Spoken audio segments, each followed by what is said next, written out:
Every other day, my mom is the one that got me hooked on Chinese food. We'd walk down the corner of 88th Street and hook a fucking left on 88th towards 87th.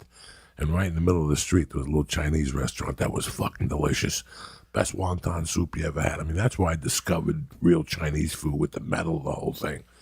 My mother was in there 3 nights a week, and we probably got food delivered 1 night a week. My mom liked taking a walk over there and fucking with the fucking Chinese dudes. So there was a particular waiter she had, and every day the fucking when she'd go in there, the waiter would come over. My mom would duke him a fucking 20, and everything would be perfect. Well, one day my mom goes in there, and I'm with her, and her fucking favorite waiter ain't there.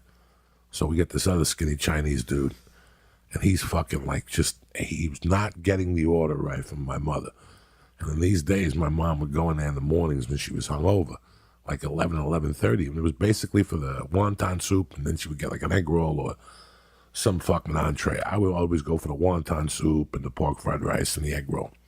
Well, on this particular day, the fucking dude comes over and he brings the wrong order to my mother. My mother's got half a bag on, and she takes the fucking fork and she stabs him with the fucking fork. Whoa! And the Chinese guy starts yelling, and all these Chinese guys come out of the back, and my mom pulls a fucking knife, and I'm in the middle of it, and my mom's like, we're gonna walk out of here.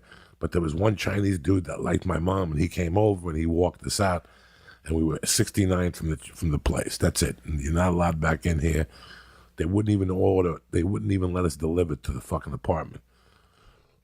So my mother had the balls one day. I got home from school and she's like, I got a terrible headache and I need that soup.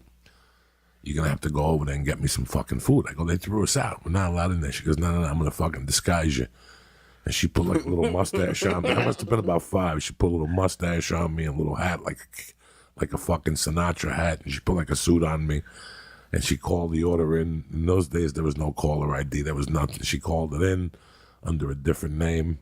And I went in there and picked up the food. Until this day, she's 69 out of there. She was 69. We went in there years later, even after she moved to Jersey.